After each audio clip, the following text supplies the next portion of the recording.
Hello class 8 social science में हम geography portion में से चैप्टर नंबर 2 हम कर रहे हैं और इस चैप्टर का नाम है land, soil, water, natural vegetation and wild life resources, है ना।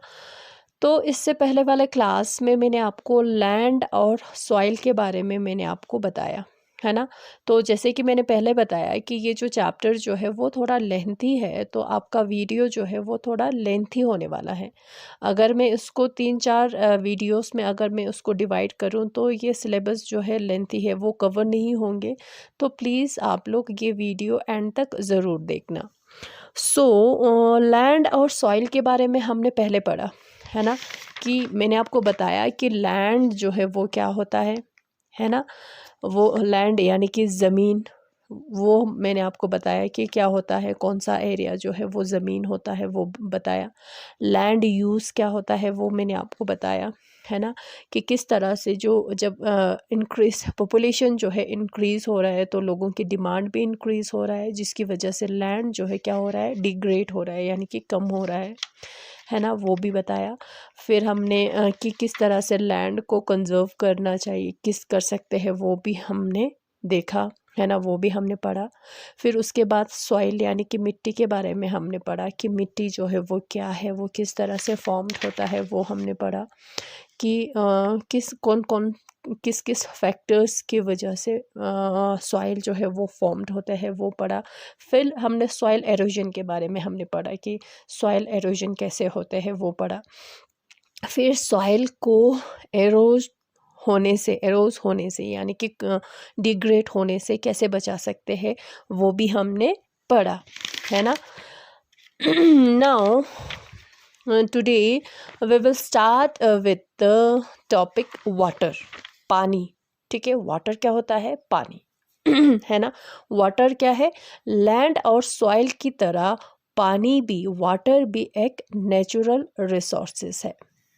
ठीक है, जिस तरह से लैंड है, जिस तरह से सॉइल है, वाटर भी क्या है, नेचुरल रिसोर्सेज है। ये दोनों भी नेचुरल रिसोर्सेज है और वाटर भी नेचुरल रिसोर्सेज है, यानी कि कुदरत का संसाधन है जो हमें कुदरत ने दिया, जो हमें नेचर ने दिया। ठीक है, ये कहते हैं कि अर्थ का जो 3/4 हिस्सा जो है वो पानी से, वाटर से कवर है। ठीक है, इसलिए अर्थ को वाटर प्लैनेट भी कहा जाता है, ब्लू प्लैनेट भी कहा जाता है। क्यों? क्योंकि अर्थ का ज़्यादातर हिस्सा जो है वो पानी से कवर है। ठीक है, तो ये कहते हैं कि जो लाइफ जो है, सबसे पहले लाइफ जो है पानी से शुरू हुआ था, कब? 3.5 बिलियन ईयर्स पहले। ठीक है, इवन टुडे अभी भी ओशन जो है, ओशन ने कवर किया हुआ है, 2/3 एरियाज जो है ओशन ने कवर किया हुआ है। और उस ओशन में भी अलग अलग तरह के प्लांट होते हैं, अलग अलग तरह के एनिमल लाइफ होते हैं। ठीक है, तो the ocean water is however Salen and not fit for human consumption. अब जो ओशन का पानी यानी कि समुद्र का पानी जो है वो कैसा होता है, सलेन होता है, यानी कि नमकीन होता है। तो इसलिए ह्यूमन उसको कंज्यूम नहीं कर सकते। ठीक है, वो पीने लायक नहीं है। नहीं तो आप सोच रहे होंगे कि अगर 3/4 पार्ट जो है अर्थ का पानी से कवर है, तो इसका मतलब पानी की तो कोई कमी नहीं है ना। मगर फिर भी हम कह रहे हैं कि पानी को हम बहुत केयरफुली यूज़ करना चाहिए, है ना। ऐसा क्यों? क्योंकि इसलिए क्योंकि जो पानी जो है ज़्यादातर किससे है, ओशन में है।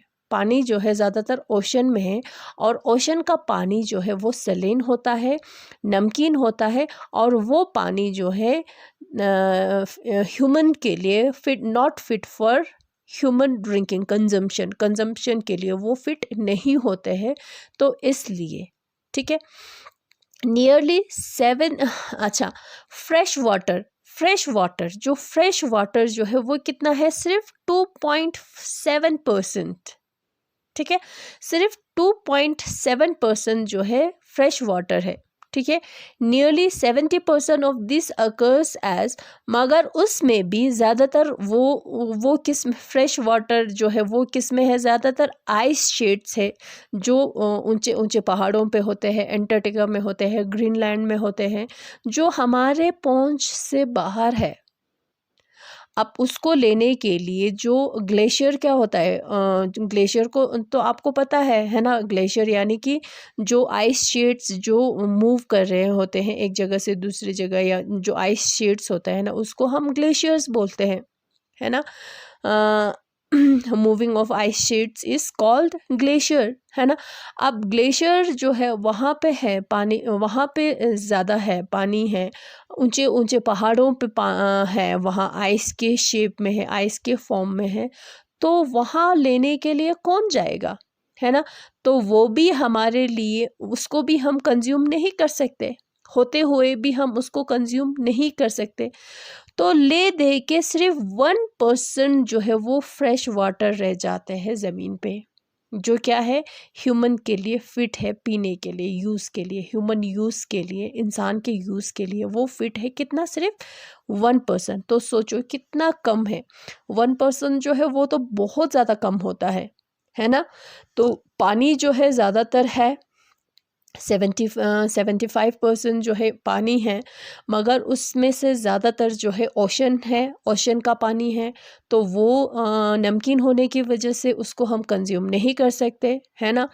तो बहुत फ्रेश वाटर जो है बहुत ही कम है, और उसमें से कुछ जो है आइस शीट्स के फॉर्म में है, जो पहाड़ियों के ऊंचे ऊंचे पहाड़ों पे होते हैं, और जो एंटार्क्टिका में होते हैं जहाँ पे बहुत ठंड वाला इलाका है, पोलर रीजन्स में होते हैं, जो हमारे पहुंच से बाहर है। तो ले दे के सिर्फ 1% ही रह जाते हैं जो फ्रेश वाटर है, जो ह्यूमन यूज़ के लिए फिट होता है, ठीक है। इट इज़ फाउंड, वो कहाँ पे मिलते हैं? ग्राउंड वाटर, जो ज़मीन के नीचे ग्राउंड वाटर होता है ना, वो जिसको हम हैंडपम्प के ज़रिए, वेल के ज़रिए उसको हम बाहर निकालते हैं पीने के लिए, ठीक है। और उसमें से कुछ जो है ज़मीन के ऊपर भी होते हैं, रिवर्स में मिलते हैं हमें, लेक्स में मिलते हैं, ठीक है। और जो वाटर वेपर होता है ना, जो एटमॉस्फेयर में, हवा में जो वेपर होता है ना, वाटर वेपर होता है ना, वो भी होता है जो फ्रेश पीने लायक बन जाता है वाटर साइकिल होके, ठीक है। तो उतना ही है, कितना है? सिर्फ 1% जो है इस fit for human use, okay. क्या? वाटर, ठीक है। फ्रेश वाटर जो है इसलिए क्या है, बहुत ही ज़्यादा प्रीशियस है, बहुत ही ज़्यादा कीमती है, ठीक है। वाटर जो है एक ऐसा रिसोर्सेज है जिसको हम ज़्यादा ना ज़्यादा नहीं कर सकते, ठीक है। वाटर जितना है, पानी जितना है उतना है, उसको हम ज़्यादा नहीं कर सकते, ठीक है। आप उसका जो टोटल वॉल्यूम जो है वो कांस्टेंट रहेगा, उतना ही रहेगा। Its abundance only seems to vary because it is constant motion. अब जो है ये मोशन में रहते हैं पूरा, जिसको हम वाटर साइकिल बोलते हैं ना, वाटर साइकिल बोलते हैं। ये क्या करता है, जो समुद्र का पानी या जो रिवर का पानी जो है क्या होता है, वो वेपर के ज़रिए, ठीक है, कहाँ जाता है? ऊपर जाता है, ऊपर जाके वो क्या बनता है, उसके क्लाउड्स बन जाता है, वाटर ड्रॉपलेट्स बन जाता है। अब जो वो क्लाउड्स जब आसमान में वो भारी हो जाता है, वो हैवी हो जाता है, तो वो नीचे गिरने लगते हैं प्रेसिपिटेशन के फॉर्म में, स्नोफॉल के फॉर्म में, रेन के फॉर्म में। तो फिर से वो नीचे आता है, फिर से ऊपर जाता है, जिसको हम वाटर साइकिल बोलते हैं, ठीक है। ह्यूमन यूज़, हम इंसान क्या करते हैं, बहुत सारा पानी जो है यूज़ करते हैं, सिर्फ पीने और कपड़े धोने के लिए नहीं, बल्कि और भी बहुत सारे हैं जिसके लिए यूज़ करते हैं, जैसे कि एग्रीकल्चर के लिए हम यूज़ करते हैं, खेती बाड़ी के लिए पानी यूज़ करते हैं, इंडस्ट्रीज़ को चलाने के लिए भी हम पानी यूज़ करते हैं, इलेक्ट्रिसिटी जनरेट करने के लिए भी पानी यूज़ करते हैं, है ना। Through reservoirs of dam or the other usages, जो है क्या करते हैं, रिजर्वर पानी को जहाँ पे जमा करते हैं वो उसके लिए पानी यूज़ करते हैं, ठीक है। पॉपुलेशन जो है वो इंक्रीज़ हो रहे हैं, ज़्यादा पॉपुलेशन, जनसंख्या जो है वो ज़्यादा हो रहे हैं, उसके कारण जो है लोगों की डिमांड भी बढ़ रहे हैं। किस लिए? खाने के लिए डिमांड बढ़ रहे हैं, फसल के लिए डिमांड बढ़ रहे हैं, अर्बनाइजेशन जो है ज़्यादा हो रहे हैं, लोगों की स्टैंडर्ड ऑफ लिविंग जो है वो ज़्यादा हाई हो रहे हैं, बढ़ रहे हैं, है ना। अब उसमें क्या चाहिए? उस सब में पानी चाहिए, फ्रेश वाटर चाहिए, ठीक है। अब उसके वजह से पानी जो है लोग यूज़ कर रहे हैं, पॉपुलेशन इंक्रीज़ हो रहा है, पानी की डिमांड जो है वो भी इंक्रीज़ हो रहा है, तो फिर ज़्यादा यूज़ कर रहे हैं तो उसका नतीजा क्या हो रहा है? पानी जो है वो ड्राई अप हो रहा है, सूख रहे हैं, ज़्यादा पानी यूज़ करते हैं। लोग कहते हैं कि ज़मीन के नीचे जो है पानी होते हैं, है ना। तो पानी को ऊपर निकाला जाता है हैंडपम्प के ज़रिए, ठीक है, बोरिंग के ज़रिए या वेल के ज़रिए जो है निकाला जाता है। अब जो है ज़्यादा निकालो निकालो निकालो तो फिर क्या हो जाएगा? वो उसकी जो अमाउंट जो है वो कम होगा, है ना। तो कम होगा। अब जैसे कि फॉर एग्ज़ाम्पल अगर मैं बोलूँ कि यहाँ पे जो है पानी मेरे घर में या मेरे घर के सामने, मेरे घर में ही नहीं बल्कि मेरे नेबर्स में भी क्या होता है कि उन्होंने भी पानी निकाला हुआ है वेल के ज़रिए, ठीक है।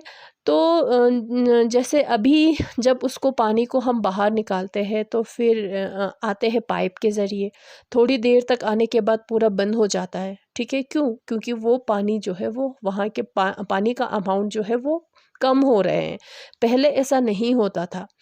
कभी कभी ऐसा भी हुआ है कि जो जहाँ से एक बार पानी निकाला तो वो बिल्कुल वहाँ से पानी निकलना बंद हो गया। अब दूसरी जगह जो है वो बोरिंग पाइप, अगर पहले एक 6-7 पाइप डाल के जो है नीचे से पानी आता था, अब उसको उसके और नीचे 8-9-10 पाइप्स के ज़रिए जो है वो निकाला जाता है। इट मीन्स जो है पानी का अमाउंट जो है वो कम हो रहे हैं, है ना। क्यों? क्योंकि पॉपुलेशन जो है इंक्रीज़ हो रहा है, लोगों की जो पानी यूज़ जो है ना वो भी ज़्यादा हो रहे हैं, ठीक है। तो इसलिए पानी क्या हो रहा है? ड्राई अप हो रहा है, सूख रहे हैं। और दूसरा जो है पानी क्या हो रहा है? पल्यूट हो रहा है, गंदा हो रहा है ना। एक ऐसा ज़माना था जब हम छोटा होता था तो हम जब पानी प्यास लगते थे तो घर के सामने जो कैनल्स होते हैं ना, जो नाला जैसे होते हैं ना, जो जहाँ से खेतों में पानी ले जाया जाता है कंटिन्यूसली, वो नाला जो है वो पानी जो है कैनल्स जो है वो बहते रहते हैं, फ्लो ऑफ वाटर जो है कंटिन्यूसली होते हैं, है ना। तो वो इतना साफ़ होता है कि सुबह सुबह जाके उसको पी सकते हैं, उसमें बर्तन हम धोते थे। मगर आजकल कहाँ वो पीने लायक है, उसमें तो कपड़े धोने के लायक भी नहीं है, इतना गंदा हो चुका है ना। इट मीन्स कि पानी जो है water is getting polluted day by day, है ना। तो ये हाल है। प्रॉब्लम्स ऑफ वाटर अवेलेबिलिटी जो है, पानी जो है उसकी बहुत ही ज़्यादा प्रॉब्लम्स हो रहे हैं। स्केर्सिटी यानी कि पानी की कमी होना, बहुत सारे रीजन्स में पानी की कमी हो रहे हैं, जैसे कि most of Africa, west Asia, south Asia, western USA, north west Mexico, parts of south America, है ना। और कुछ ऑस्ट्रेलिया के कुछ पार्ट्स जो है वहाँ पे क्या हो रहा है आजकल, पानी की शॉर्टेज जो है वो फेस कर रहे हैं, ठीक है।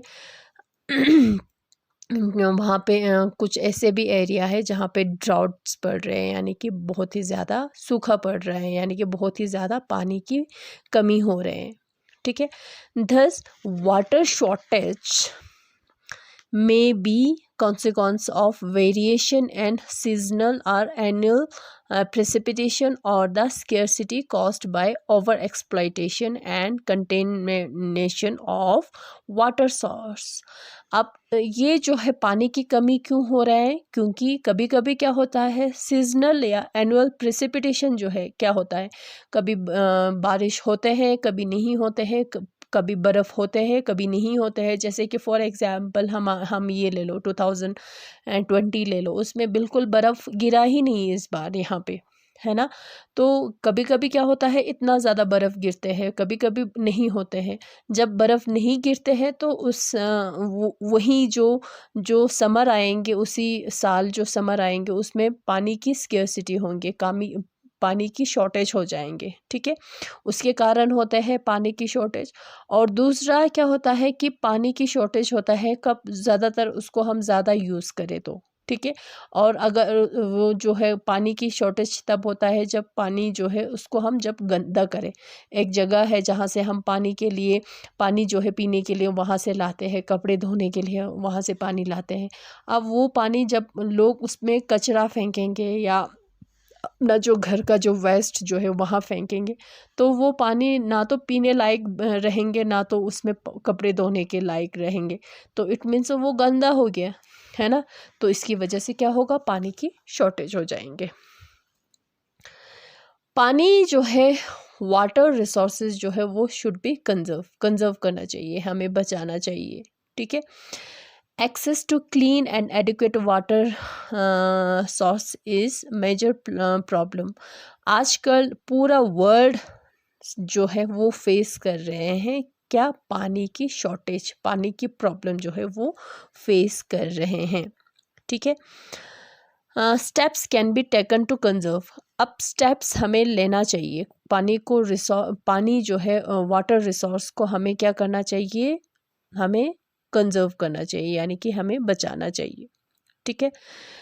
अब क्या, कैसे बचा सकते हैं हम? सबसे पहले क्या होता है, जो अनट्रीटेड पार्ट, जो गंदगी होता है ना, जो हाथ में घर से आते हैं, जो एग्रीकल्चर का जो केमिकल्स आते हैं, जो एग्रीकल्चर के लिए, खेती बाड़ी के लिए लोग यूज़ करते हैं, ठीक है। इंडस्ट्री का जो गंदगी होता है वो पानी में जाते हैं, ठीक है। उसकी वजह से क्या होता है, पानी जो है वो गंदा हो जाता है, ठीक है। और उसमें ऐसे ऐसे गंदी चीज़ें जो है, एसिड्स उसमें मिक्स हो जाते हैं, मेटल्स उसमें मिक्स हो जाते हैं, पेस्टिसाइड्स उसमें मिक्स हो जाता है, जो आसानी से वो ख़त्म होने वाले नहीं होते हैं, ठीक है। वो पूरे उसमें रह जाता है, और उससे क्या होता है, उससे पानी में मिक्स होके हमारे बॉडी तक चले जाते हैं, जिसकी वजह से लोग बीमार हो जाते हैं। वाटर पोल्यूशन जो है हमें क्या करना चाहिए, उसको कंट्रोल करना चाहिए, ठीक है। अब जो है पानी को कंजर्व करने के लिए क्या कर सकते हैं हम, सबसे पहले फॉरेस्ट और दूसरे वेजिटेशन जो भी हो, फॉरेस्ट हो, जंगल हो, अगर पेड़ लगाएंगे तो उससे क्या होगा, पानी का जो फ्लो होता है ना, बहाव जो होता है ना, वो कम होता है। अब पानी अगर यहाँ पे एक है, जैसे कि यहाँ पे एक स्लोप है, ठीक है। अब यहाँ पे भी एक स्लोप है, ठीक है। अब यहाँ पे पेड़ ही पेड़ होंगे, पौधे होंगे, वेजिटेशन होंगे। अब यहाँ पे कुछ भी नहीं होंगे। अब अगर जब पानी यहाँ से जाएंगे तो वो एकदम से वो नीचे तक बह जाएगा। अब अगर पानी यहाँ से, अगर इधर से पानी होगा तो वो पानी जो है धीरे धीरे करके फ्लो करेंगे, यानी कि बहेंगे। क्यों? क्योंकि यहाँ पे जो वेजिटेशन है उसके कारण, ठीक है। तो इट मीन्स हमें क्या करना चाहिए, ज़्यादातर हमें we should plant more and more trees, ठीक है, so that we can slow the flow of water, slow down the flow of water, ठीक है। ये होता है। फिर हमें क्या करना चाहिए, दूसरा वाटर हार्वेस्टिंग करना चाहिए। वाटर हार्वेस्टिंग मतलब rain, we should collect rain water. Rain water होता है ना, जो बारिश का पानी होता है ना, उसको जमा करना चाहिए। अब यहाँ तो इतना बारिश होता ही नहीं है जिसके पानी को हम जमा कर सके, ठीक है। मगर जहाँ पे होता है, नीचे जो होता है ना, उन अदर पार्ट्स में, इंडिया के अदर पार्ट्स में बहुत ज़्यादा जब बारिश का मौसम आता है, जब रेनी सीजन्स आता है, जब मानसून आता है, तो बहुत ही ज़्यादा वहाँ पे बारिश होता है। तो उन बारिश के पानी को एकदम से बहने नहीं देना चाहिए, उसको हमें कलेक्ट करके रखना चाहिए, ठीक है, जिसको वाटर हार्वेस्टिंग बोलते हैं, ठीक है। उसको कलेक्ट करके रखना चाहिए, किसी टैंकी में बोलो रखो, या पानी का जो नीचे ज़मीन जो है उसको खोद के उसमें हम टैंक बना के, वाटर टैंक बना के उसमें हम जमा कर सकते हैं, ताकि उस पानी को हम यूज़ कर सके, ठीक है। वो ये हो गया दूसरा मेथड्स। तीसरा है now third one is canals should be properly lined to minimise loss. अब जो है यहाँ पे फॉर एग्जांपल मान लो यहाँ पे खेत है, ठीक है। इस खेत में यहाँ से जो है पानी आ रहा है, इस कैनल से यहाँ पे पानी आ रहा है, ठीक है। कभी कभी क्या होता है, ये कैनल जो है पूरी तरह से लाइन अप नहीं होता है, ये टूटा हुआ होता है, यहाँ से टूटा हुआ होता है, तो पानी जो है सीधा खेत में जाने की बजाय इस तरह से, कभी इस तरह से इधर चले जाते हैं, ठीक है। तो हमें ये जो कैनल्स जो है प्रॉपरली अच्छी तरह से हमें लाइन अप करना चाहिए, ताकि पानी जो है वो लीक ना हो, पानी के लीकेज ना हो। Okay, so canals should be properly line up, ठीक है। तो ये हो गया थर्ड मेथड। नेक्स्ट मेथड होगा, फोर्थ होगा स्प्रिंकलर्स। स्प्रिंकल्स, ये होता है स्प्रिंकल्स, वाटर स्प्रिंकलर्स, ठीक है। इस तरह से पौधों को पानी देना चाहिए इस तरह से, उससे जो है पानी जो है बहुत, उसको हम पानी के को हम बचा सकते हैं, ठीक है। स्प्रिंकलर्स एरिगेशन जो है हमें करना चाहिए, ठीक है। इस तरह से पाइप से इस तरह से पानी जो है एकदम से ऐसे चले जाना, ठीक है। फिर उससे भी बहुत ज़्यादा पानी जो है वो हम बचा सकते हैं, ठीक है। हाँ। फिर नेक्स्ट है ड्रिप। ड्रिप और ट्रिकल एरिगेशंस। ड्रिप और ट्रिकल एरिगेशन क्या होता है? फॉर एग्ज़ाम्पल, मान लो यहाँ पे प्लांट है, पौधा है, यहाँ पे प्लांट है, पौधा है, यहाँ पे प्लांट है, पौधा है, ठीक है। यहाँ पे है पौधा। अब जो है इधर ये हो गया, अब इसको हम पानी कैसे देंगे? ज़्यादातर हम मोस्टली कैनल्स के ज़रिए, यहाँ से पानी आएगा, ऐसे आएगा, ऐसे आएगा, ऐसे आएंगे, ऐसे, फिर ऐसे ऐसे ऐसे ऐसे ऐसे करके आएंगे। इसके बजाय हमें करना चाहिए स्प्रिंकल। यहाँ तक पूरा पाइप आएगा, यहाँ पे ये पाइप बिल्कुल इस पौधे के सामने, ये यहाँ पे वो पानी छोड़ेंगे, फिर यहाँ पे वो पानी बंद होगा। जब ये वाला पौधा आएगा, इधर वो पानी छोड़ेंगे। जब ये वाला पौधा आएगा तो इधर वो पानी छोड़ेंगे। ये जो बीच में जो पानी वेस्ट होता है ना, वो बिल्कुल नहीं होगा, ठीक है। उसको हम बोलते हैं ड्रिप एरिगेशन और ट्रिकल एरिगेशन, ठीक है। ये वाला एरिगेशन जो है हमें अडेप्ट करना चाहिए, ठीक है। हमें ट्राई करना चाहिए ताकि पानी जो है वेस्टेज होने से, वेस्ट होने से बचा सके, ठीक है।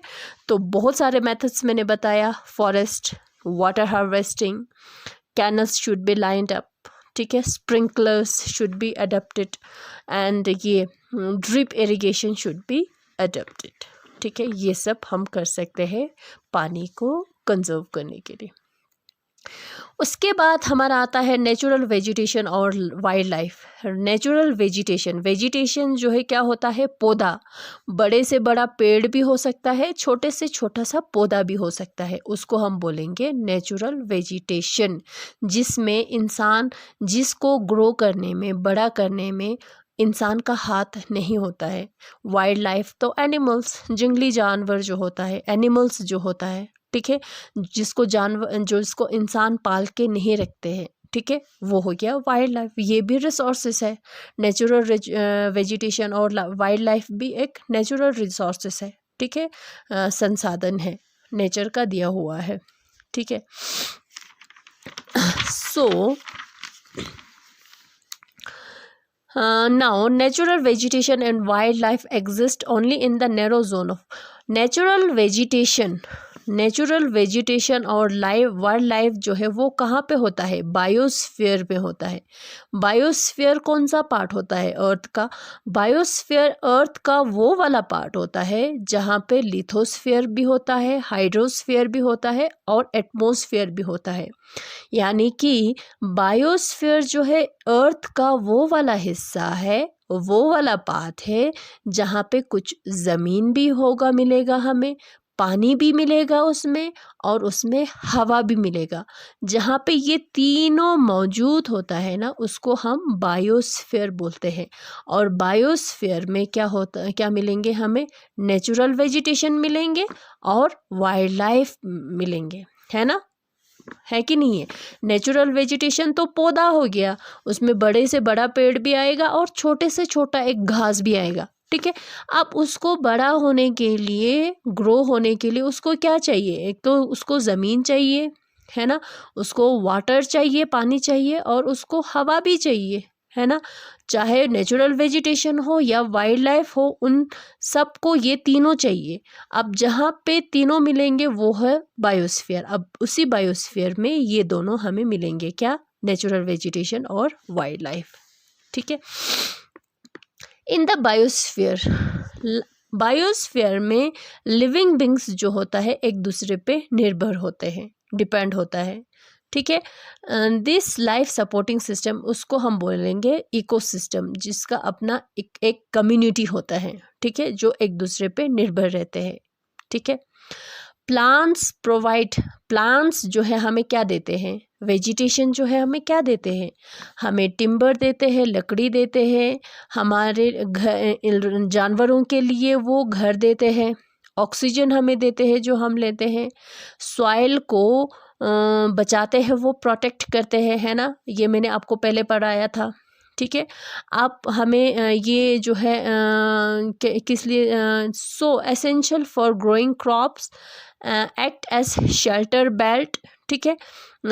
शेल्टर बेल्ट की तरह वो काम करते हैं। Help in storage of underground water को स्टोर करने के लिए हमें मदद करते हैं।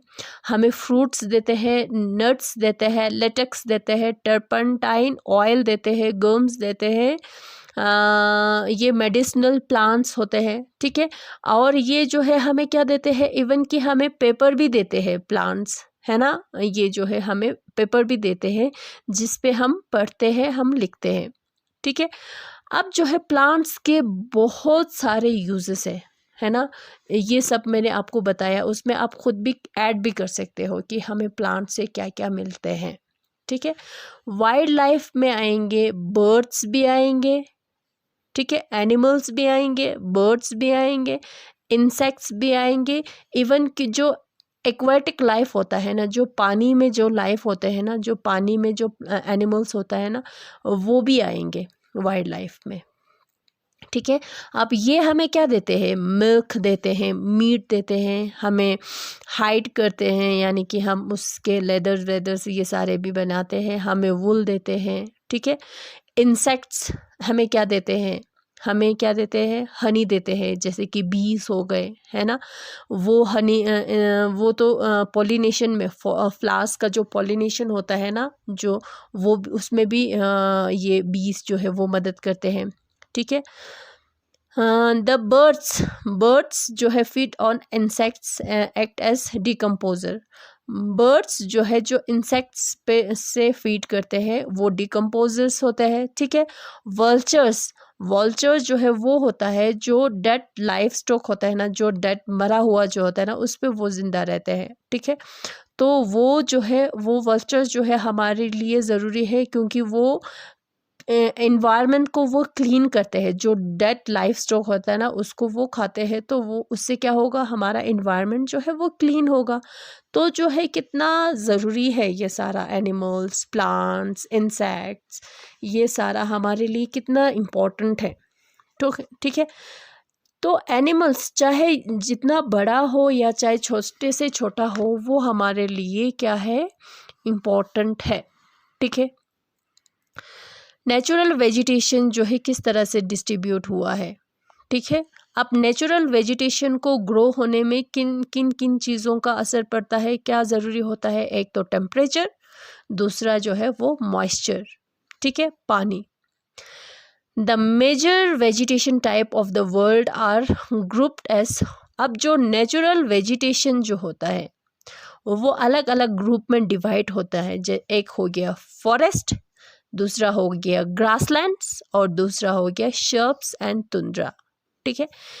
अब वो वाला एरियाज जहाँ पे रेनफॉल जो है ज़्यादा होते हैं, पानी ज़्यादा होंगे, वहाँ पे बड़े बड़े बड़े पेड़ होंगे।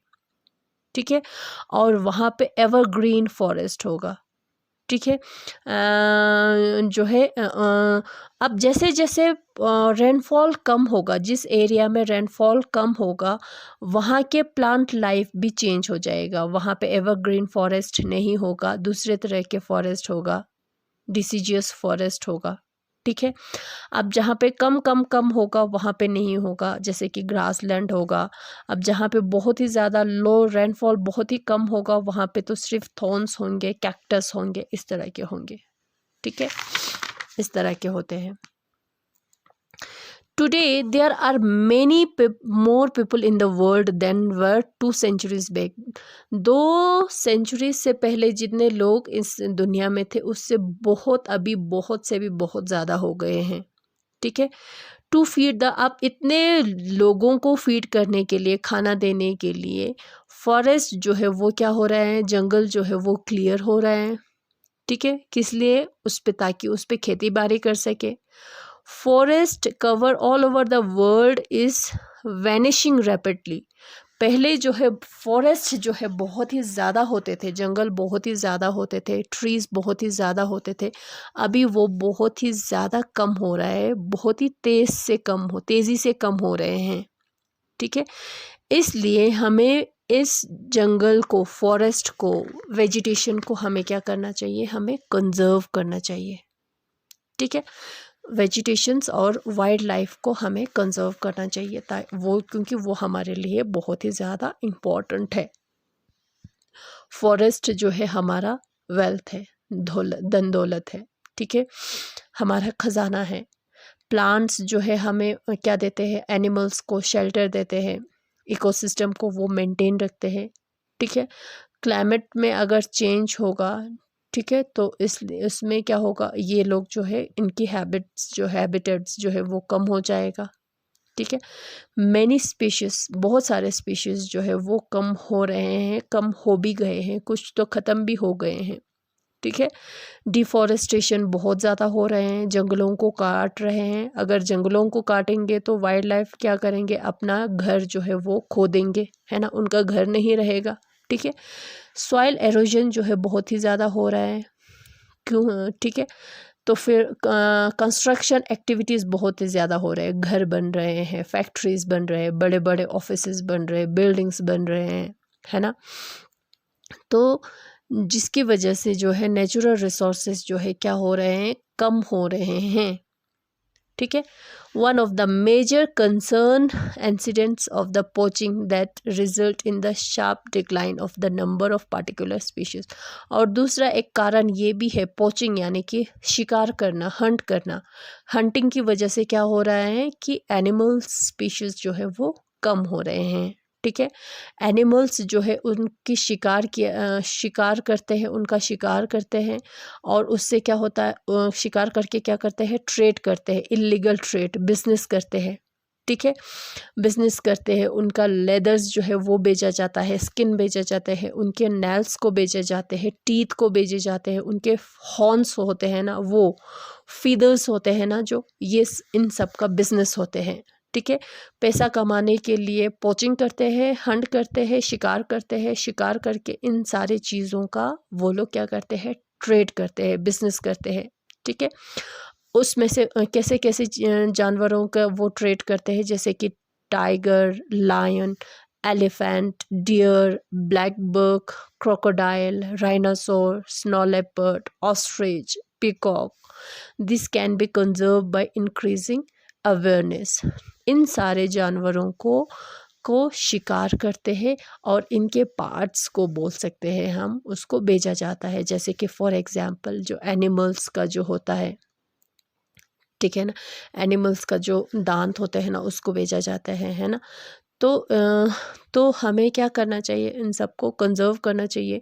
किस तरह से हम कंजर्व कर सकते हैं, लोगों में अवेयरनेस जो है उसको इंक्रीज़ करना चाहिए, लोगों को जागरूक करना चाहिए कि ये हमारे लिए कितना ज़रूरी है, इसके बारे में लोगों को समझाना चाहिए। National parks, wild life centuries जो है ये सारे बन रहे हैं, अभी बनाए गए हैं, ताकि इन सारे जानवर को हम प्रिजर्व करके यानी कि रिजर्व करके उनको रख सके, ठीक है, वेजिटेशंस को रख सके, वाइल्ड लाइफ को हम रख सके। Conservation of creeks, lakes, wetland is necessary to save the precious resource from depletion. हमें creeks को, जो वाटर बॉडी है, लेक्स जो वाटर बॉडी है, वेटलैंड्स जो है, इन सबको बचाना बहुत ही ज़्यादा ज़रूरी है। ठीक है, there is balance in the environment if the relative number of species is not disturb. Human अभी जो है बैलेंस जो है। ठीक है, human activities in several parts of the world have disturb the natural habitats of many species due to discriminate killing several birds and animals have either become. अब लोग क्या कर रहे हैं, बहुत ही ज़्यादा इन लोगों को नेचुरल हैबिटेट्स को डिस्टर्ब कर रहे हैं, उनका हंटिंग करते हैं, जिसकी वजह से बहुत सारे जानवर्स जो है, वाइल्ड लाइफ जो है वो कम हो रहे हैं, ख़त्म भी हो रहे हैं। ठीक है, अवेयरनेस प्रोग्राम जो है हमें इनकरेज करना चाहिए, जैसे कि वन महोत्सव होता है। ठीक है, इस तरह के जो है अवेयरनेस प्रोग्राम जो है फॉरेस्ट्री और वन महोत्सव जैसे प्रोग्राम जो है हमें इनकरेज करना चाहिए अपने गांव के लेवल में, शहर के लेवल में, ताकि लोग जो है, लोगों में अवेयरनेस पैदा हो। ठीक है, चिल्ड्रन को, स्कूल के बच्चों को भी बताना चाहिए हमें वाइल्ड लाइफ के बारे में, नेचुरल वेजिटेशन के बारे में। ठीक है, उनको ये कैंप्स होता है ना, वो दिखाने के लिए ले जाना चाहिए हमें। जूस जो होते हैं, जो जहाँ पे ये रिज़र्व रख करके रखा हुआ है, उनको दिखाने के लिए उनको ले जाना चाहिए। जब उनको बच्चों को दिखाने के लिए ले जाते हैं, तब हमें बताना भी चाहिए कि क्या है, किस लिए ज़रूरी है, कैसे है, ताकि बच्चे को इनके इम्पोर्टेंस जो है समझ में आ जाए और अवेयरनेस जो है वो पैदा हो। ठीक है, many countries passed laws declaring trade as well as killing of birds and animals illegal. बहुत सारे कंट्रीज़ ने, देशों ने ऐसे कानून पास किए हैं, उसमें ये बोला है कि जानवर को मारना या बर्ड्स को मारना जो है वो इलीगल है, कानून के खिलाफ है। ठीक है, इंडिया में भी क्या है, अगर लायंस को, टाइगर्स को, डियर को, ग्रेट इंडियन बास्टर्ड्स या पिकॉक जो है, ये सारे इन सारे जानवरों की किलिंग करना, यानी कि इनको मारना जो है वो बैंड है, बैन कर दिया गया है। अगर किसी ने देखा उसको मारते हुए तो वो जेल हो जाएंगे। ठीक है, एंड इंटरनेशनल कन्वेंशंस, एक इंटरनेशनल कन्वेंशन जो है एस्टैब्लिश हुआ है, किसके नाम से, CITES के नाम से। ठीक है, that list several species of animals and birds, और उसमें, उस कन्वेंशन में क्या है, बहुत सारे ऐसे एनिमल्स और बर्ड्स के नाम लिस्ट है, और जिसका ट्रेड करना जो है वो मना है, प्रोहिबिटेड है, यानी कि मना कर दिया है। ठीक है, conservation of plants and animals is an ethical duty of every citizens. Animals और प्लांट्स को कंजर्व करना जो है ये सारे लोगों का ड्यूटी है, हमारा कर्तव्य बनता है कि हम एनिमल्स को और प्लांट्स को हमें बचाना चाहिए, क्योंकि ये बहुत ही ज़्यादा प्रीशियस नेचुरल रिसोर्सेज है हमारे लिए। ठीक है, ह्यूमन बींग्स के लिए, सब के लिए, इवन कि सब के लिए, सारे एक दूसरे पे इंटरडिपेंड है, एक दूसरे पे निर्भर है, तो सबका होना ज़रूरी है। ठीक है, तो ये आपका चैप्टर नंबर 2 कंप्लीट हो गया। नेक्स्ट हम क्लास में हम करेंगे इसका एक्सरसाइज। ठीक है, थैंक यू।